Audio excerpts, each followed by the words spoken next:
Hey, welcome to Plant Yourself. I'm your host, Howard Jacobson. Two quick announcements before we get to today's show. If you're interested in becoming a health coach, I'm offering another run due to popular demand for people who can't make 8 p.m. on Wednesday nights, Eastern Time. So we're doing another run of the program, which will meet, the practicums will meet at 10 a.m. on Wednesdays, Eastern Time, U.S., which means if you're in Europe or Africa, that might be good for you. Also, if you're in the U.S. and evenings aren't good and you have free time in the mornings, either 7 a.m. Pacific time or 10 to 11:30 Eastern, then you can participate. If you want to find out more about becoming a wicked effective health coach, you can go to WellStartCoach.com. Second thing is, if you're not aware of it, Josh Lajani and I have a book that is free on Amazon Kindle. It's called Sick to Fit. And if you just go to Amazon and search for Sick to Fit, you'll be able to download it for free and read it on any Kindle-enabled device, even a phone, smartphone, tablet, computer, whatever. All right, let's get to today's episode. This is the Plant Yourself podcast. I'm Howard Jacobson of PlantYourself.com, WellStartHealth.com, and I've got the flu.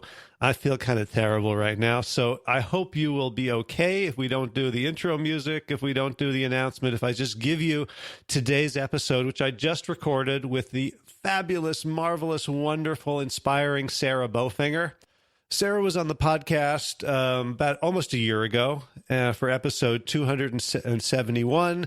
And at that point, she had just spent, I think, 2 months plant-based and was training for the Olympics and has this history of born with hip dysplasia, 7 hip surgeries, got addicted to pain meds, to alcohol, was in an abusive relationship, hit rock bottom, practically homeless, and then turned it around.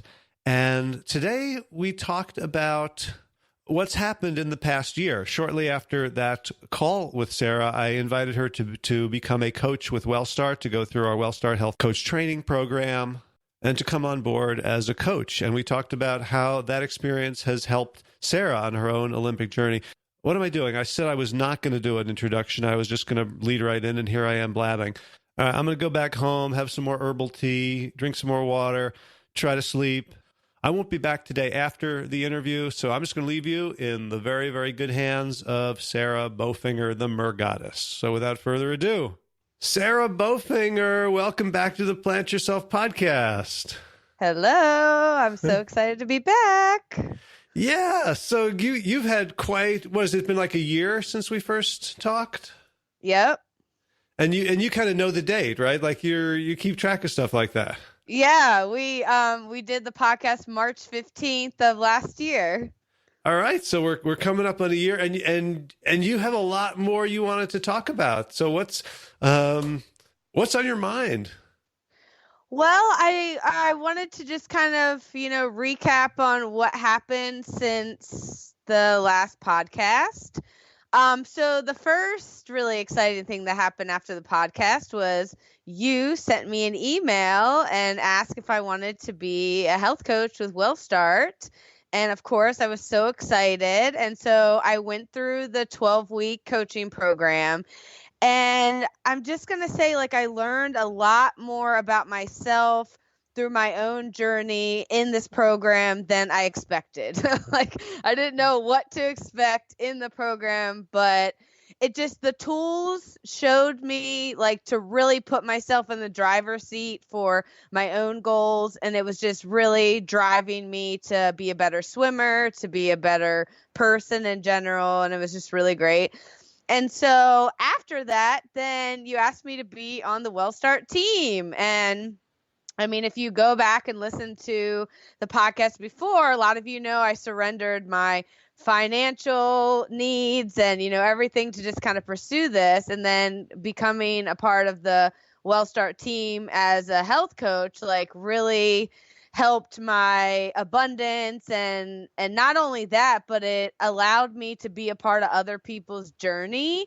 And that was just the most, that's the one thing I wanted to do, my whole life, is just help people. And so what the training did, then leading up to being a coach with WellStart, has just created so much momentum in my own Olympic journey. And it's just amazing. Cool. Well, so I'm hearing a few things in my own head. One of them is, if you were Rich Roll, I was saying to myself, you would ask Sarah to kind of recap, because he always does that when he has guests on. It's like, yeah, I know people know your story, but just for people who may not have heard it before.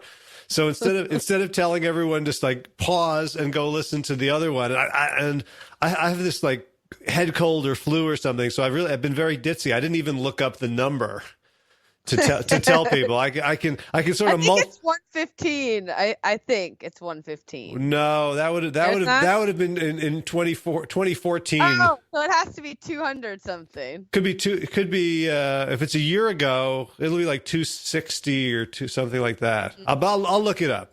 But in any case, can you, and this is funny because, we met for the first time when I came by, and I wanted to like grab a short video of you introducing yourself to WellStart, participants, to clients, as here, meet your coach. And you were completely unable to go into the negative parts of your story. I'm like, like this is what we do. We start with the lows, with the rock bottom, and then we make it really dramatic. And you were like unable, like, yeah, I can't really go there. But so can we try again? Can you give us like Yes. a 2-minute, synopsis of what people who haven't heard the other one, which I'm going to go look up right now and give us a number, what they should know about you so this conversation makes sense to them. Okay. So, well, I was born with hip dysplasia and had a total of 7 hip surgeries. And in those, so it was 6.5 before I was 3.5 years old, and then the 7th one was when I was 15. So at the age of 15, I was put on a morphine pump at that surgery, and that had led to addiction to pain pills, alcohol abuse, and drugs. And so with that, like, I had this dream of being an Olympian, and usually when you're 15, that's when you pursue this. And as a swimmer. As a swimmer, yes. Right. And I guess the swimming came to you because it was a rehab, right? Yeah. So it became rehab for me so that I could heal faster, because the doctors, they had put me in traction and all these things, and it was just a lot for a baby. And so they put me in the water, and that was when I became a mermaid. Uh-huh. And they were like, here's something to maybe help you walk better. And you're like, no, I kind of want to become one of the best in the world at this.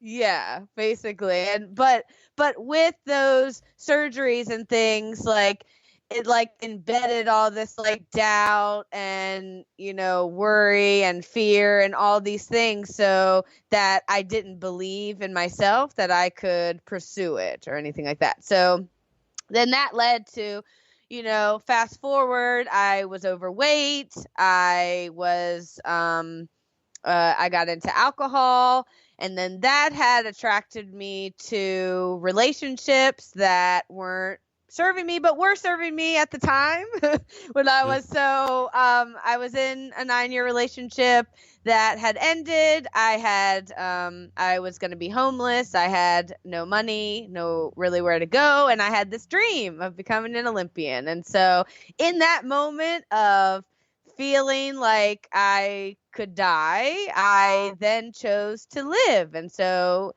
that in the end of 2015 started my rebirth of Mer Goddess, and just pursuing no matter what, just taking it in. But like, what's funny about, even when we had talked, like, it's like it feels like in the past now, even when I had become so attached to that story even like a year ago, and I was like, oh, people are going to hear this story and they're going to, love it. And I was like, oh, they're going to, know. And it's like, now it's like, man, that was a great story. Like, now what else can I, do or create and really own up to my own potential, Yeah. It starts feeling like clothes you've outgrown and gave away.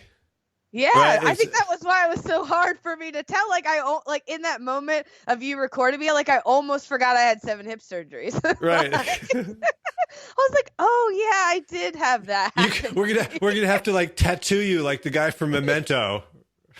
Yeah.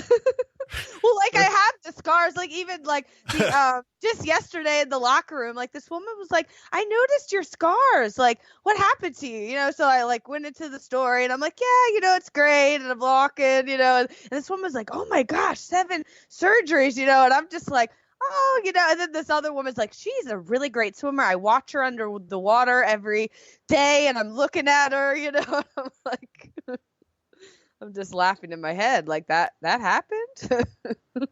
Yeah, so you know what? I want to go back. I know we were talking about this year, but I want to go back to that moment because of like losing everything and sort of surrendering to like it seems like at that moment that somehow the fact that you had lost everything was in itself an open invitation to like, can you, I'm trying to picture like what goes on at a time like that? Cause it sounds a little bit like, I don't know, enlightenment. Yeah, like a spiritual awakening, right? Where like all of a sudden everything is going wrong, but everything's going right at the same time. You know, it's like this was meant to be.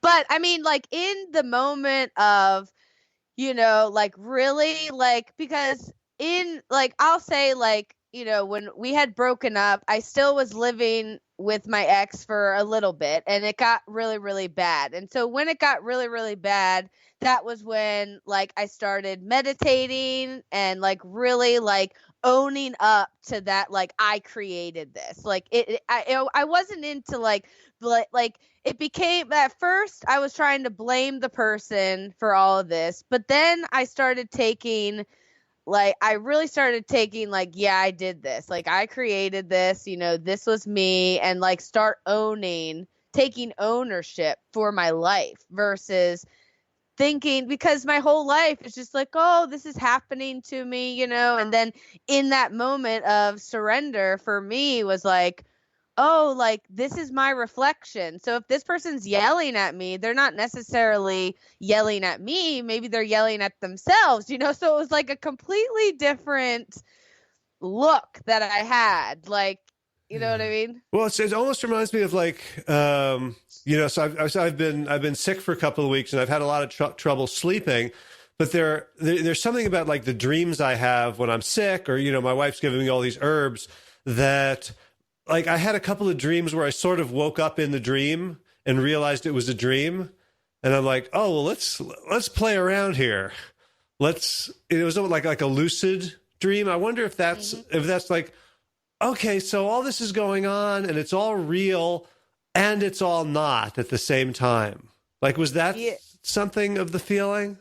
Yeah, because instead of like attaching like having attachment to the feelings, it was just like allowing the feelings to be there and not really knowing that there was something greater there, but just the belief in myself that was like, you know what, like I'm gonna take up for this and I can, you know, do this. And like what you were talking about with the dreams, like just recently I've had dreams where I'm in those situations, but I'm me now. So I'm like going back to like in the dream, like, oh, look, like almost giving myself a little hand clap, you know, or just like being even more positive because I know it was still a struggle. Like I still didn't accept the struggle like I do now. Like now I get excited about the struggle. Like when I hear Josh and like he's running in the sand and he's talking about how exciting it was, but not at the same time. Like this is what happens to me now. I'm like,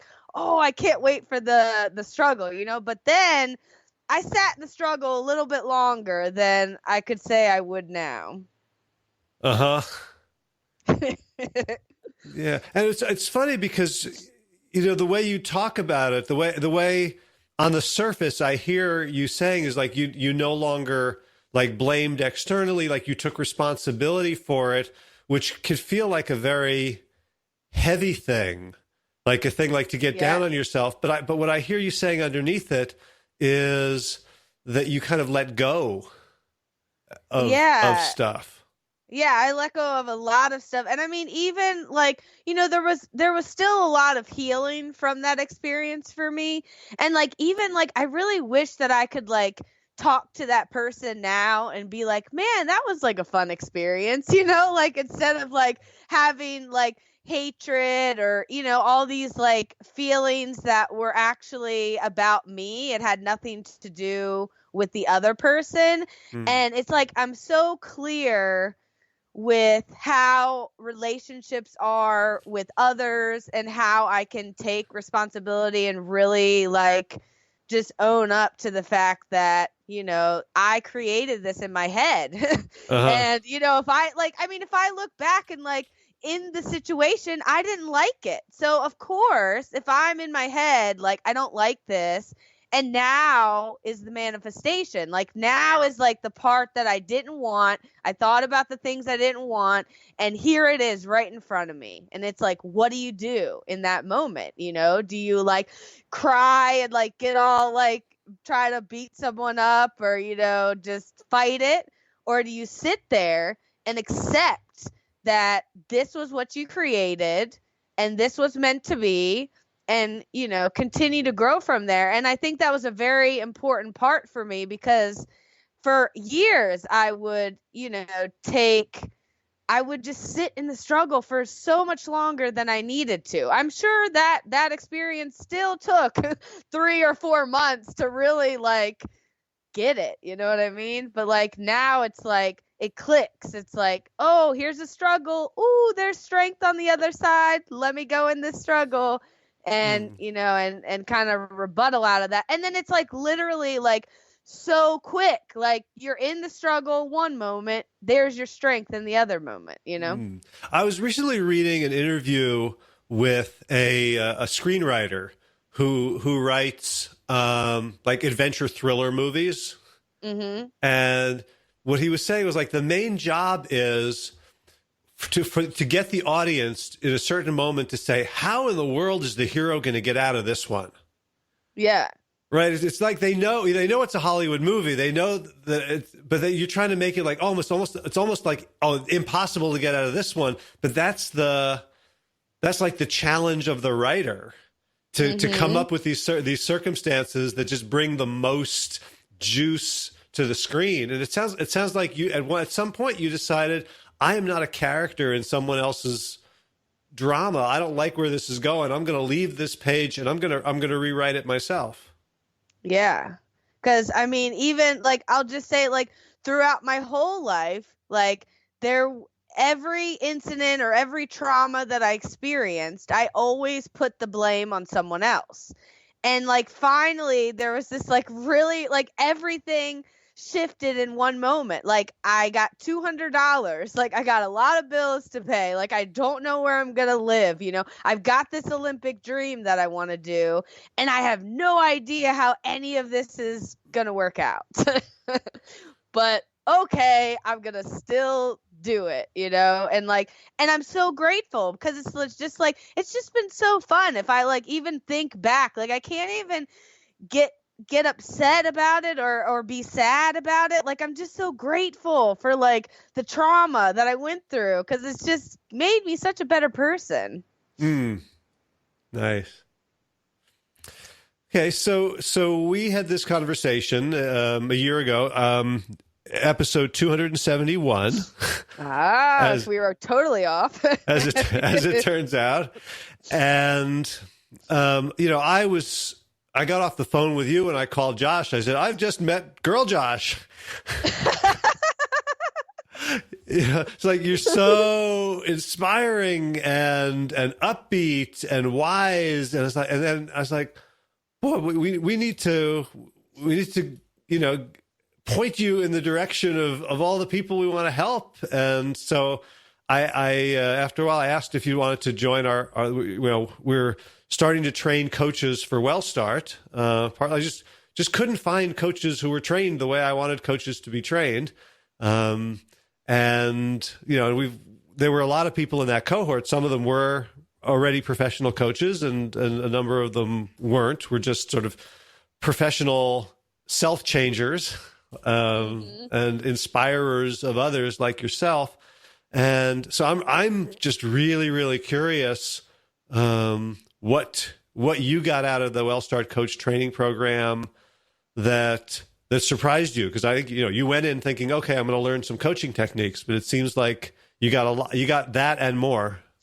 Yeah, because I'll say, like, when I first went in, like, you get like the first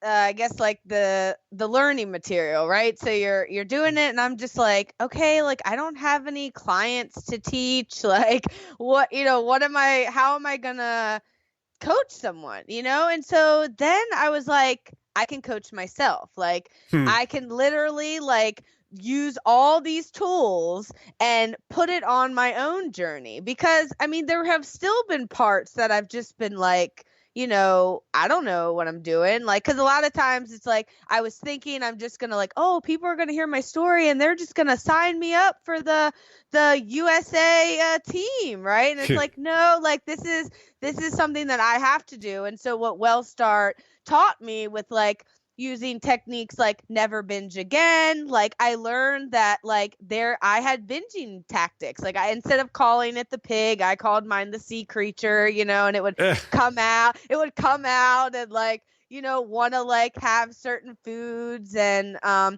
things that I didn't think about because I had just become vegan, so I was still eating like whatever, and doing different things.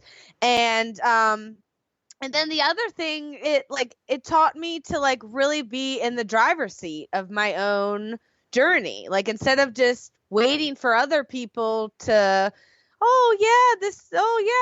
let's bring you on board. Like I am the one that's going to get me to the Olympics. Like I'm not going to wait for someone else. And so when I started using all of the tools that I had, then I started really like the momentum has just picked up. And I'll say like I had a raw diet experiment. So I went like completely raw. I started juicing. I found different emotions that were connected with food that I didn't know. Like, I was hearing things, but I didn't experience it myself. And so the more that I experienced these things, it was easier for me then to coach other people. So that being said, then like once you asked me to come on board, like at first I was like, well, I'm not a Josh, I'm not a Kevin, I'm not a Howard. Like, well, how am I going to, help people? But then I was just like, all I got to do is be myself, and myself, teaching myself, I'm going to be able to relate to these people. And so what has happened now is that like, it's even more inspiring for me to hear other people's journeys, because now like I'm taking this in my driver's seat, I'm writing my workouts down. I'm more organized than I've ever been. I'm swimming my fastest butterfly time ever this year, so. And I mean, that's, if you had said to me, hey, so I want to learn coaching so that I can coach myself, I probably would have said, well, I don't think it really works that way. Like, I would have had this before this conversation, this limiting belief that, well, it's really hard to coach yourself. That's what we all need, coaches. And yet you were able to take on yourself as your own client. And I wonder what that's like, because, when you're a coach, one of the things, like as Josh says, the main thing you're trying to do is to get your client to stop lying to themselves. Yeah. And I'm wondering how you do that when you're the coach and the client. Well, so it's like I put my coach hat on at times, and then I put my client hat on at times. And so the coach hat, is like pulling out all the stuff I don't want to, and I'm journaling, and the coach is basically like the pen writing everything down. So like I'm not going to write something down that isn't true. Like if I've done it, I'm writing it down. So the pen has acted as the coach. And me, if I so I'm more accountable because I know that whatever I'm doing, I'm going to have to now essentially talk to the pen, the coach, and put it on paper, So it's allowed me to hold myself more accountable, because even from a year, it was just, I was in this waiting game of like waiting for a coach or waiting for someone to tell me what to do. And so what this program taught me was that I have the keys to the kingdom here. And all I have to do is, hold myself accountable and be my best self. Just 1% better than what I did yesterday is going to get me to that goal. I don't have to worry about it. I don't have to have any fear towards it. All I have to do is be my best self and do the best that I can in this moment. And that's going to lead me to the next moment and the next moment and the next moment. And you found that helping other people helps to kind of reinforce that in your own life. Yeah, because when people are talking about their own struggles, it's like I've been there, right? I understand where they're going through.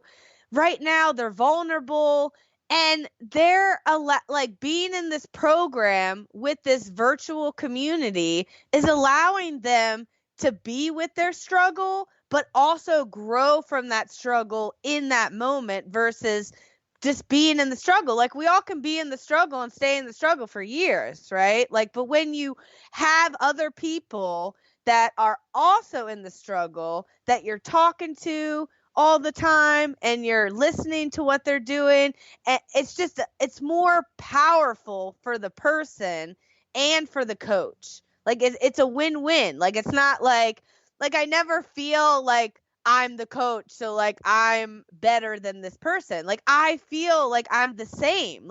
We're just having a conversation, and maybe I've gone through this experience and maybe you've gone through experience that I can learn from, and we're all winning together, and empowering ourselves and building community through each other. All right. Now, you're journaling, which is a habit that I have adopted 50 or 60 times in my life. So I'm really good at not journaling, right? Because it's hard and it's painful, and you got to be honest, and you have to, right? And that's quite a discipline. And you're also, holding yourself very accountable, and you have a very high level training plan. How do you deal with people who aren't at that level, who they say they're going to do something, and then you talk to them next week and they haven't done it? How do you relate to people who are at that stage? So, I was at that stage, right? There were many, I've been through so many stages. I feel like those little, if you ever see those, I don't know, they're Chinese little cups, and there's a big one, right? And then they go to a smaller one and a smaller one and a smaller one. Like a Russian nesting doll? Yeah, exactly. So I feel like a Russian nesting doll, where I can relate to where these people are, and I can share with them what they're doing and how they can come out of it. But ultimately, they are the ones that have to make the decision. For instance, my mom was one of my biggest coaching people during the program, and she was really frustrating me. She would all of a sudden binge on desserts, and I'm just why, but the moment that instead of hounding her and being why, I just sat and I understood where she was coming from, because I was there. I would eat ice cream and cookies and cake and not care about my goals or anything like that. And I got it, and I just sat there, and I still appreciated her and loved her for where she was in the moment. And I kept doing that. And then all of a sudden, just 2 weeks ago, she was like, Sarah, I want to try a plant-based diet. And I didn't even I was shocked. I was like, are you sure? You want to do this? And she was like, I want to try it and see how I feel. She's on day 17. And she's a superwoman. Now she wants to run 50 miles, before she's having hip pain and all this stuff.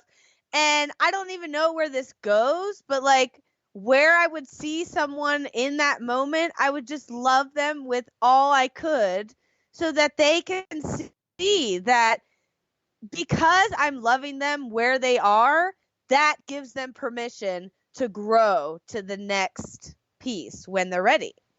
One of the most profound things you just said there is that people have to make the decision. And I find that a challenging concept to get across a lot of the time, that, people who are binging, because we follow Glenn Livingston's Never Binge Again protocol, and we are not calling binging a disease, right? We're not saying that addiction is a disease that you have to sort of, manage one day at a time. Like you can have the cravings and not give in to them.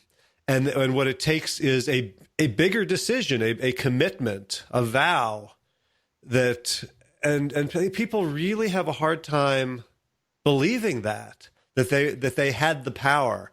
How do you help people come to an understanding that it is about ultimately a decision that they have to make and that they have to keep making? Well, I think too, just when they're in the struggle, to just be okay with the struggle. Because a lot of times when people say, even when you say a bad decision or a good decision, it's a choice, right? It's a decision whether you think it's bad or you think it's good. So really, if people can just sit with their struggles and accept that they can stay with that decision, or they can ultimately move up the decision ladder, that is going to help them decide. Because it's just it's almost like you just get tired of playing the same story in your head over and over. It's okay, I had ice cream today. I went 7 days. Oh, but I want ice cream again. And it's when are you going to get tired of that? And really that is on them, or, on ourselves. There's nothing really, I can't, me telling someone, I can't force it out of them. I just have to accept where they are and allow to witness the growth and change that will happen once they've accepted their responsibility of their own journey and going from that. See, there's something paradoxical about that, accepting responsibility, which comes kind of full circle to how you made your change. Is that when I talk with people, very often they accept responsibility, but in a disempowering way, right? They'll say, yes, I was weak. Yes, I did it. Yes, I've been on 17 diets in the last 4 years, and I'm great for 3 weeks, but then I always fall off. And the way they're narrating their self-responsibility is actually absolving them of responsibility, because they're making it too big. And they say, well, what can I do? I'm just an ant trying to move a boulder. Yeah. Well, in that case, if you're when I hear people, when they say something like that, I'm always looking for the positive in their sentence. So say well, I tried this, I tried that, but there was one thing that they did. And I focus on that one thing that they did. Maybe they haven't walked in forever, and they're well, I tried this diet, I did this, I've accepted responsibility, but I still can't get it. Oh, but I ran outside, and that's the only thing that I hear is that, oh my gosh, you went outside, you went for a walk, and I try to change the conversation to them focusing on what they did do versus what they didn't do, because then it goes back to creating your reality. So if you're sitting here, you've accepted responsibility, but you really haven't accepted responsibility, right? You're in this wishy-washy phase. And with that, you're just going around in circles. But when you start to focus on what you did do, that is the most powerful thing that you can focus on, and that will weed out all these other I don't know if I did it okay, So that becomes sort of a point of light that you can build upon and can start to create this new narrative. Yes. Right, because the chances are the person, even if they had a terrible week, they weren't terrible during the week. They may have screwed up 4 times, but think of all the things they did right. They probably brushed their teeth, they kissed their kids goodnight, right? But they're only seeing the negative. Exactly. And it's really like habits, right? Like in a society where we focus on fear, doubt, and what we don't want, we're a habit of creature, we're a creature of habit. Like we literally just focus on what we're used to. And so when we allow ourselves to start adapting new ways of thinking, new behavior patterns, we start to see a shift. Because now, like when I go out somewhere, I can't not see the positive. Like if someone's around me and they're like talking about how awful everything is, and all I'm doing is focusing on the positive, because I'm like, whoa, guy, like you're here, you're breathing, like that's amazing, like, and what's great about me doing that for everyone else is that it helps me. So like if I'm in a place where training isn't going well, or I don't know how I'm going to get to this race, or it just allows me to surrender and focus in this moment on what is going on. Oh man, I woke up today. Man, like I ate a great breakfast, and like I got to go outside and see nature, and it just starts, and the momentum for me, a lot, like seeing this in everyone else, creates momentum for myself, and it just allows me to be even more positive than I thought was possible. Does it take courage to do that, especially among people that maybe who knew you before? Like, cause I'm like this cynical smart ass, right? And so for me to start being all positive, like I have a lot of friends who would make fun of me, right? For, like, oh, you're got all woo-woo, you're going to start wearing robes and stuff. And I find it actually takes courage for me to embody sort of the person that I've become, as opposed to sort of regress back to the person that they're comfortable with. I'm wondering if you've had that experience too. Well, I'll say on my journey, yes, I have. Like it was, really uncomfortable. I wasn't, I was still unsure about like what I was doing, and I was really looking for other people's approval. But the more that I sat with myself, released those triggers, and realized that other people's opinion has nothing to do with me, and really owning up to who I am, it's exciting. Like I really don't care about what people think. Like, if they're like, I'm just like, oh, like they could, like, I was there and I wanted other people to like, accept me right now, and so I'm going to accept them where they are, and, and hope that they can learn from me, and just being the light for others to see, like being the change that you wish to see. And so just owning that and not having judgment on myself, not having judgment on others. And I'm comfortable in it now. Like, it's like, okay, like, yeah, like I'm training for the Olympics. Oh, and everyone always wants to know the details. I don't know the details. All I know is that I'm training, I'm having a blast, and it's really fun, and I'm learning a bunch of things, and I'm learning about myself. And that's what the whole point of this was. And you can do it too. Like, have something crazy that you want to do and go out there and do it and find yourself and see what happens. Beautiful. So how is training going? Training is amazing. I just finished last month 39.7 miles in the pool. And let me tell you, like, I haven't swam that much Like, I don't even remember when. Like, what, like, it's funny because, like, through the journey, like, I, like, really love working out, right? Like, that's been the whole thing. So, like, I'll do a lot of, like, weights or spin class because I love the community, or yoga, you know?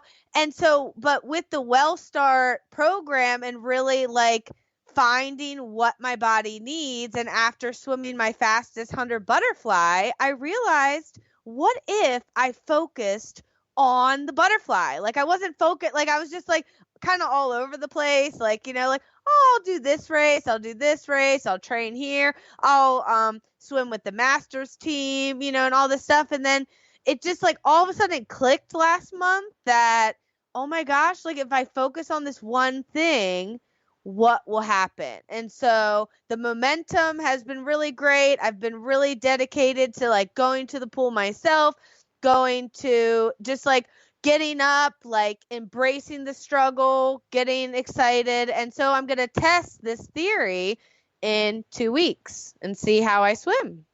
Uh-huh. And what's the connection between your relationship with WellStart and focusing on the butterfly? So just, like, doing, like, when applying Never Binge Again, like, I noticed for me, like, even, like, it didn't just involve food. Like, it really involved, like, okay, like, where am I binging my time? Like, what time, like, okay, like, where, like, I have this whole day ahead of me. Like, what can I do to best serve me in this moment and not think about any other moment? And so when I started really applying the tools and taking action in those tools, like, I was just swimming, right? Like, there wasn't, like, a focused practice. Like, I have a team that sponsors me, and it's a master's team. So a lot of them are moms and dads, and they're just swimming. And so, yeah, a lot of them are fast. But, like, what I realized was, like, no one is, like, these people on my team, they're not trying to go to the Olympics. Like, and that means that I have to do something a little bit more so that I can see where I'm going and see where I can push myself to my own limits, right? And so, with all that being said, like, it just led me to, like, focusing on really hard butterfly workouts. Like, I haven't, like, I'm talking about butterfly, like, it's a pretty hard stroke. So if you're doing, like, 2 to 3,000 yards, mostly butterfly, that's a really struggling workout. Like, I had to, like, really get excited to get struggling. Like, I mean, it was like I'm swimming in a warm pool. I'm a member of LA Fitness, so, like, the pools are like 87 degrees. So, like, literally I'm swimming in a hot tub, the hardest stroke. And I had to really, like, get excited about that. And with that being said, like, I've just seen so much growth in my stroke, and just my mindset, like, how I feel about it. And I'm excited to just play it out and test the experiment, because it was like a hypothesis, and into this experiment that I've been doing, and then I'll test it in a race and see what happens. Awesome. And so what's in 2 weeks? So I'm going to do a local race, and I'm going to swim all butterfly. So instead of, like, because what I noticed also when I would race is I would just pick, like, random events, like events that probably I wasn't even training for, just to, like, swim them. But then, like, the events that I was training for, it was making me tired for those events, and then I wasn't seeing success. And so I was like, what if I just focus on these events, focus on these strokes in the practice? What will happen? And so I'm going to swim the 50, the 100, and the 200 butterfly March 17th. 2 weeks later, I'm going to do another local race, similar, focusing on the butterfly. And then I'm going to Arizona to swim a national championship, where I'm going to swim those events. And I want to break records. Like, I'm ready. I'm ready to, like, really see this training, this mindset, like, all of it come together in the perfect moment. And and yeah, and see what happens. And then after that, then I'll have a new experiment. Nice, nice. And what have you enjoyed most about coaching others? I don't know, something that might have been unexpected or rewarding or surprising. Well, I'll say, like, I mean, I just really like being a part of other people's journey, like listening to like how they go about their day, what happened, being able to relate to them struggling in that moment and being able to find a positive in that. And also, um, just like be surrounding myself with other people that want to do better for themselves. Like all the people that I've joined in WellStart, like they have a want. Like they secretly want to do better. And even if they don't do better, like in the 12 weeks, like they have like this whole other time in these alumni calls to like make friends, like it's like the cheering squad in the school, and it's like you can see even if they maybe made no progress and they made progress, right? But maybe they didn't live up to their expectations. But then it's like they see like this whole other side of them that they couldn't have seen before, and like that is just heartwarming to me to be able to be a part of that and then also share what I'm doing. It motivates me to do better. Like I really feel like because I get to experience them, my own journey is more exciting. Like the Olympics is way more exciting now than it's ever been. And I still like there's still some unknown parts, but like I have my little WellStart tribe and like they're all on my shoulder, when I'm swimming, and I'm like, hey, and it's just like it's just so exciting to like just to for them to be themselves and for me to be myself, and it's just so cool. It's almost like you're doing the stakes are higher almost for the Olympics, not in a more pressure way, but like there's more meaning, behind it. Right? Like you have these people who are rooting for you, seeing themselves in your story, and you want to come home with good stories for them. Yeah, totally. But like before, like the old me would have had like all this pressure. I would have been worrying about where the next move is. But like honestly, I already felt like I've won a gold medal. Like being a part of this team, like being able to do what I want to do and help people, like I've already won. And so accepting that is so rewarding, and like I don't have to like be worried about what comes next because I've already won, and like and accepting that and feeling that in my body. And like I'll have moments where it's like I literally see the whole WellStart team in Tokyo, like all holding my hand, like we did it, like it wasn't me anymore. It was like we all did it, like we helped other people be the best selves that they could be. And like, and it's just so exciting now. It's not like scary or worrisome. It's like, oh, like how, like, oh my gosh, like this is so cool to be a part of this group, and then for everyone to see me in themselves. It reminds me of a concept that I came across in the Abraham books. I guess Abraham Hicks. I love Abraham Hicks. I listen to it every second of the day, literally. Okay. Well, then I'm not imagining it. The idea of spiritual escrow. Yeah. Right. Since you listen to it and I haven't listened to it in about 5 years, can you say a little bit and why you listen to it so much and what it means to you? So what I love about Abraham Hicks and what it's taught me is that really like being the creator of your reality and like really owning that and like shifting your perception of knowing that. So like for instance, like before, maybe like in those times when I would blame others, instead of like in those times I was still creating what I wanted or what I didn't want, But it's like the more that I raise my vibration, raise my alignment to my truest self, I can achieve anything. And so what this particular teacher speaks to me is that the more that I allow, surrender, and have fun, like the more I'm raising my vibration, the more I am becoming in alignment with my truest self. And that is going to lead me to all my desires. Because what she also says is that, I mean, we all deserve to get what we want. The only person that's in your way is yourself. And so the moment that we get out of our own way, we then find the greatest thing that is ourself. Beautiful.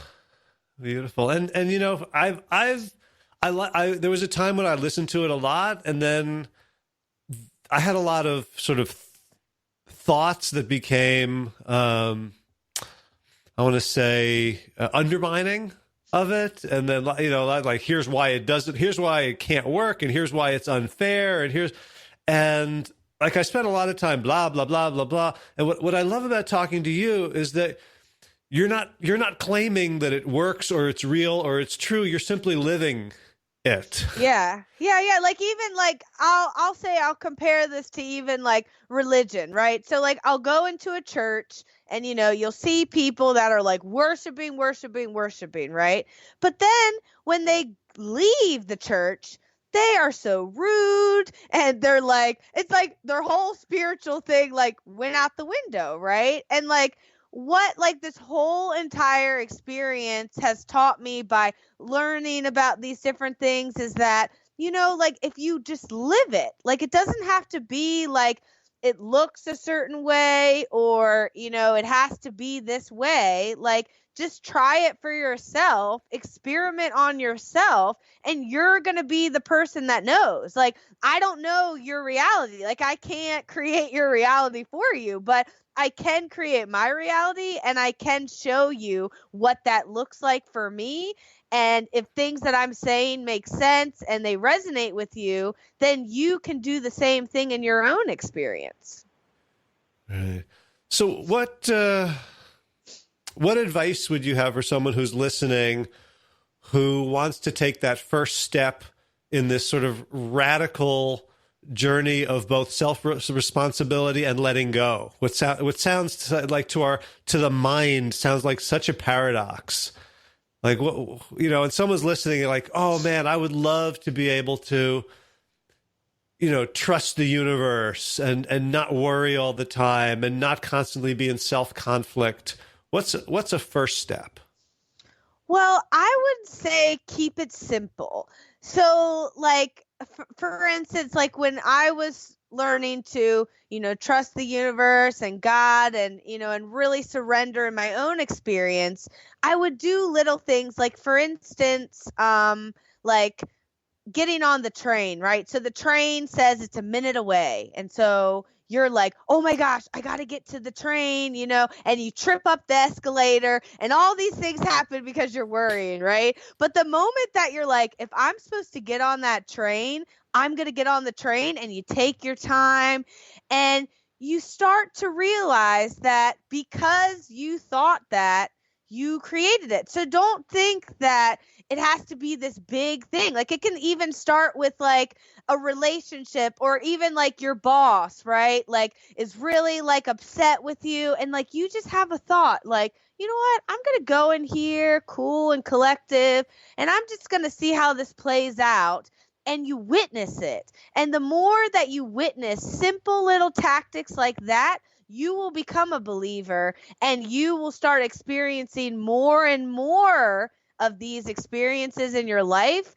And that will make you a believer, and you'll be like, oh, I want more. Like, what else can I test? You know, like, you'll start getting real bold and not feeling limited, or like, you know what, I can get this. Like, let me see like what I can shape into this experience right here. And I love that you use the example of like being late for the train and having to, you know, run up the escalator, because you're trying to win swim races, right? So there's an element of speed. And I can think of several times when not necessarily trains, but airplanes. Like I've had a connecting flight and my flight's delayed and I'm like, oh boy, I'm not going to make it. I might not make it. And the difference between, okay, I'm 3 terminals away and I've got 6 minutes and I think I could make it. Like let's remember like the old O.J. Simpson before he was O.J. He would have these commercials. He's like running through the airport and leaping over things. And like I had this fantasy of like I'm this speedy football star going to make it, and it was a very different experience than the fear-driven. Oh God, what if I miss this? What if I have to spend the night in Albany? Yeah, and then like the more that you worry, then you create that. And like when I was doing these little experiences, then I applied it to my swimming.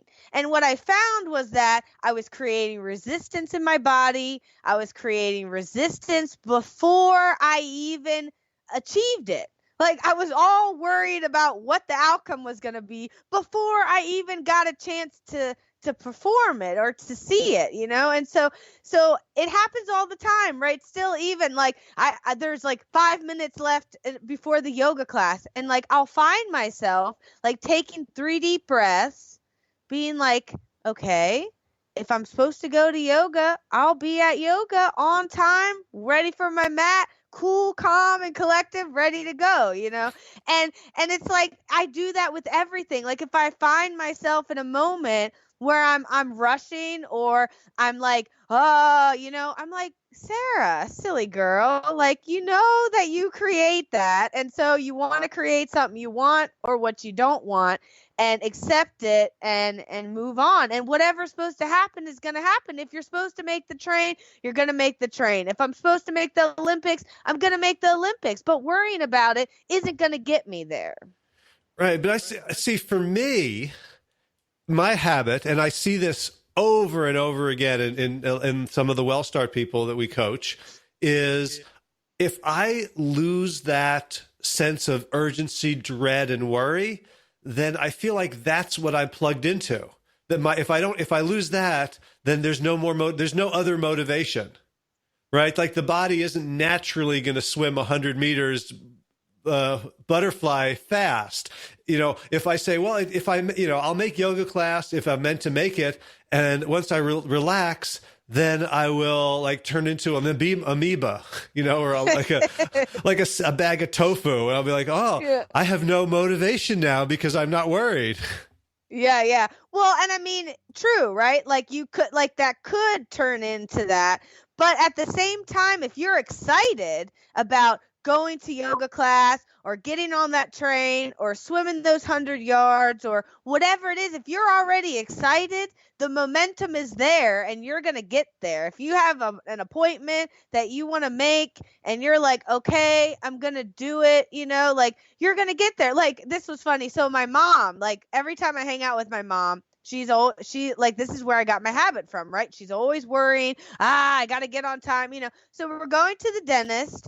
And she's like, oh my gosh, we're going to be late. And I said, Mom, how about you relax? We're going to get there. If we're supposed to get there at 9:50, we will. If we aren't, we won't. And guess what time we arrived? At 9:50, because she let go. And so what was great was I was able to share with her an experience like that. So maybe she could take, but maybe when she's on her own, she still worries and does that. And that is on her, But if I'm around, I am pointing out these things, even in the coaching, like the WellStarties. If I'm around you, I'm going to point out where you could let go and see your full potential. And it's just exciting, like letting go and seeing what will transpire from it.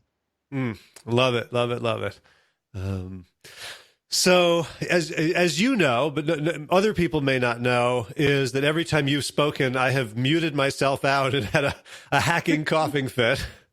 So you've been really good at either not watching that or ignoring it. I'm very impressed with your ability to keep talking while you watch my head basically explode.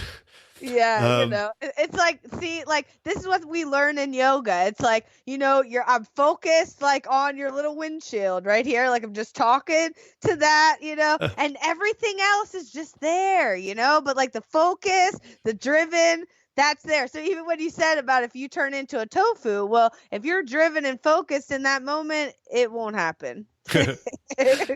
Right. So anyway, that's to say, I think I've run out of words and breaths.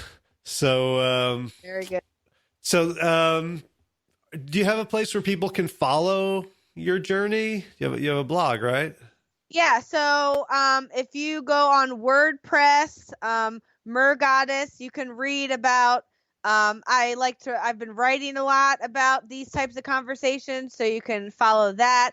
Also, Goddess11 on Instagram, my Facebook page, Goddess, or Sarah Bofinger, Twitter, Goddess1, and continue listening on the Plant Yourself podcast. All right. And you're also working with people with WellStart Health. So if anyone's listening to this and wants a weekly dose of Sarah, you can check out WellStartHealth.com, and you will be in her sphere of influence. Yeah, just beware. Like, I mean, you're gonna feel really great. So just know, Yeah. if that excites you, come on board. Awesome. Well, Sarah, thanks again. Thank you. This will be, in fact, I'm going to be uploading this and narrating the intro, outro as soon as we're done. So I know this is going to be episode, 312 is nice. what it's going to be. So we got to get back and keep talking about this. And yeah, thank you so much. It's so much fun to share your energy and to be part of this amazing journey that you're on. Likewise, it's more exciting with you in it. So thank you. All right. Take care. Okay. See you. Bye. Bye. All right. I lied. I'm back. So if you want to become a WellStart Health Coach, if you want to go through the training program that helped Sarah so much, go to WellStartCoach.com. We're starting another run of the program at the end of March. That's me and Kevin Davis and Josh Lajani doing the teaching. And what I'll say you'll get out of that is a reliable process for helping clients succeed on their health journeys. All right, everyone. Thanks for listening. Thanks for supporting the show. Thanks for giving me a break today. See you back next week. And be well, my friends. Be better than I am right now. All right, take care. All right, time for thanks. Thanks to Will Ridenauer for allowing me to use his beautiful song Sabali Dawn, The Dance of Peace. You can find more of Will's music at his website, willridenauer.com. And of course, thanks to all of you Plant Yourself podcast patrons.